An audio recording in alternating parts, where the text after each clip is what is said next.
Diri Tuhan. Udah, mau ibadah, Pak. Mau ibadah dulu.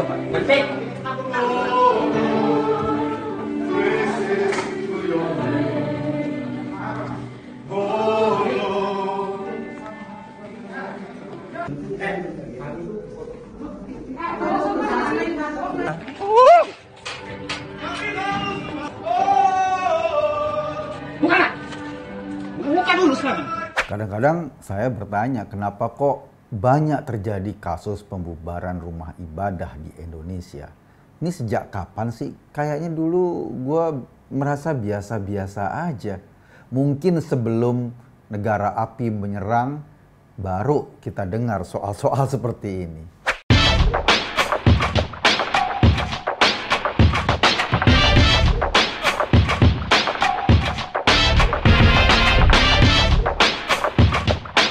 Nah, baru-baru ini terjadi di Rajabasa, Lampung.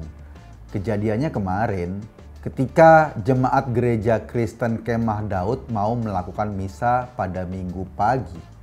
Tiba-tiba datang 5 orang. Mereka melompat pagar gereja, langsung nerobos ke ruang utama. Di sana sedang digelar misa pagi di mana jemaat berkumpul. Salah satu orang dari 5 orang tadi yang mengenakan kaos biru, memakai topi dengan tulisan Pantarlih, panitia pemilihan, langsung meminta prosesi ibadah tersebut dihentikan. Orang yang berkaos biru ini namanya Wawan, dia ketua RT menggantikan RT sebelumnya yang memang ada di wilayah gereja tersebut. Di mata Wawan, gereja GKKD belum ada izin warga, sebagaimana tercantum dalam aturan SKB 2 Menteri tentang pendirian rumah ibadah. Padahal ya, menurut pengurus GKKD, gerejanya udah mengantongi surat izin yang didapat tahun 2014 lalu. Masyarakat di sekitar gereja pada saat izin itu dibuat sudah menandatangani persetujuan lengkap dengan KTP dan pernyataan nggak ada masalah kalau ada gereja di daerahnya. Artinya masyarakat sudah oke. Tapi ya itu, Wawan rupanya ketua RT yang baru. Pada saat 2014 mungkin Wawan kencingnya masih dipegangin, masih kecil. Nah sekarang jadi ketua RT, lalu dia mengorek-ngorek lagi izin gereja tersebut. Sepertinya misi Wawan sekarang mau mengusir gereja dari lingkungannya. Makanya ia beraksi seperti koboi, membubarkan orang yang sedang beribadah dengan gaya yang sengak dan sok itu. Di Indonesia orang model Wawan ini emang banyak. Atas nama masyarakat, mereka merasa berhak melarang orang lain yang berbeda agama untuk menjalankan ibadahnya. Gereja yang sudah berdiri sering mendapat hambatan ketika mau menggelar ibadah, apalagi gereja yang baru mau dibangun. Lebih repot lagi. Masalahnya emang kita punya peraturan SKB 2 Menteri yang ditandatangani oleh Menteri Agama dan Menteri Dalam Negeri. Isi dari SKB itu mengatur pendirian rumah ibadah.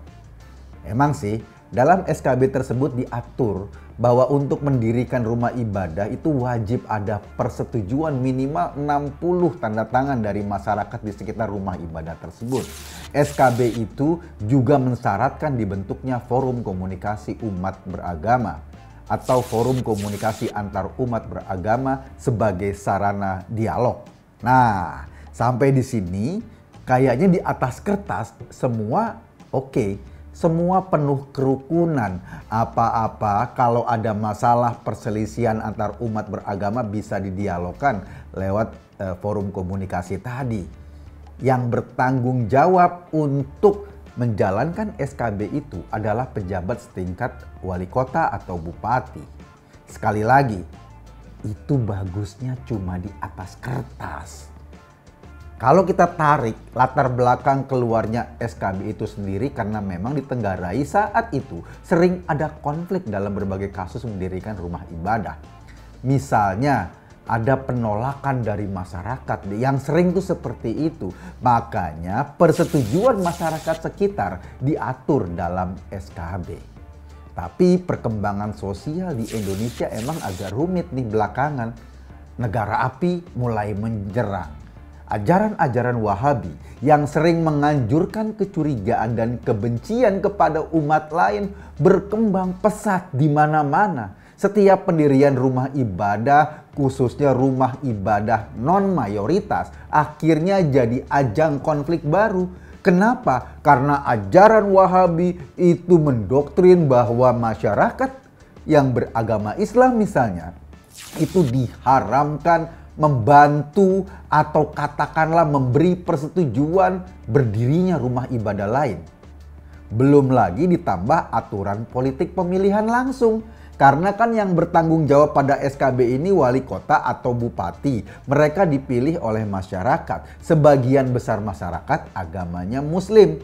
Ini akan dibentur-benturkan kalau seandainya wali kota atau bupati menyetujui pendirian gereja, pendirian pura, maka mereka akan dituding memberikan jalan kepada umat lain untuk eksis sehingga bisa dianggap merugikan dia secara politik.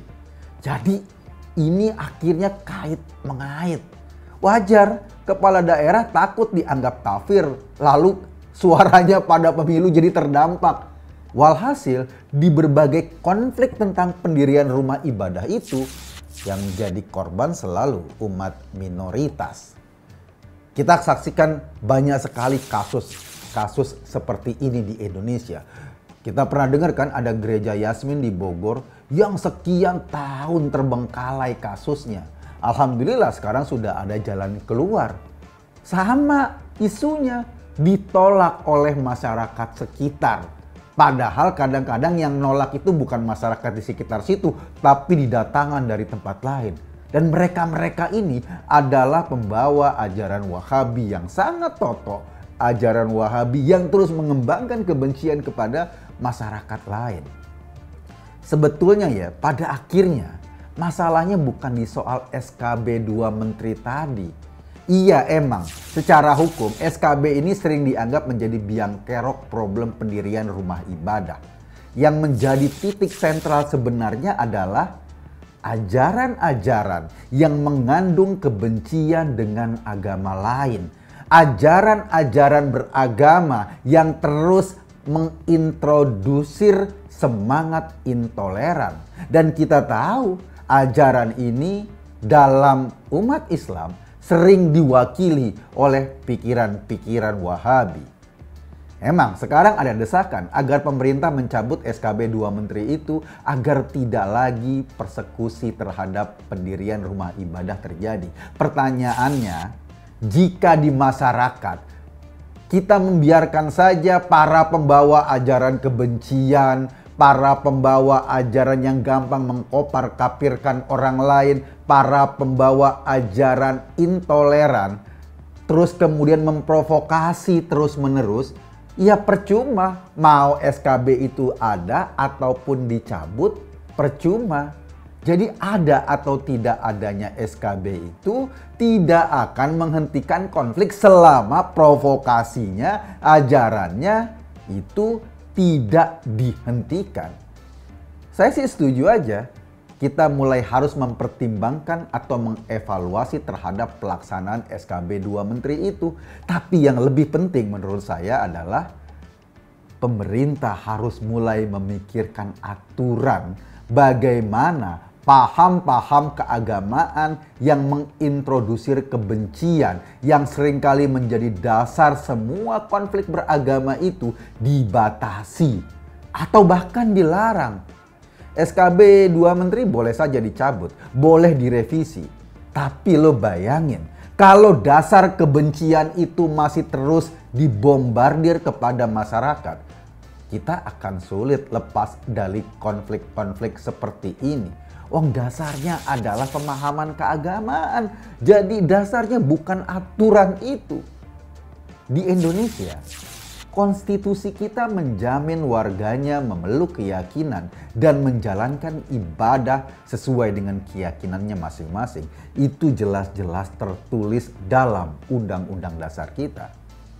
Saya sih langsung aja, demi konstitusi mestinya semua paham keagamaan yang membawa ajaran kebencian seperti kelompok-kelompok Wahabi itu sudah mulai harus dibatasi. Kalau bisa malah dilarang. Kan kita tahu, Saudi aja sekarang sudah menangkapi penceramah-penceramah Wahabi yang dianggap membawa perpecahan negaranya.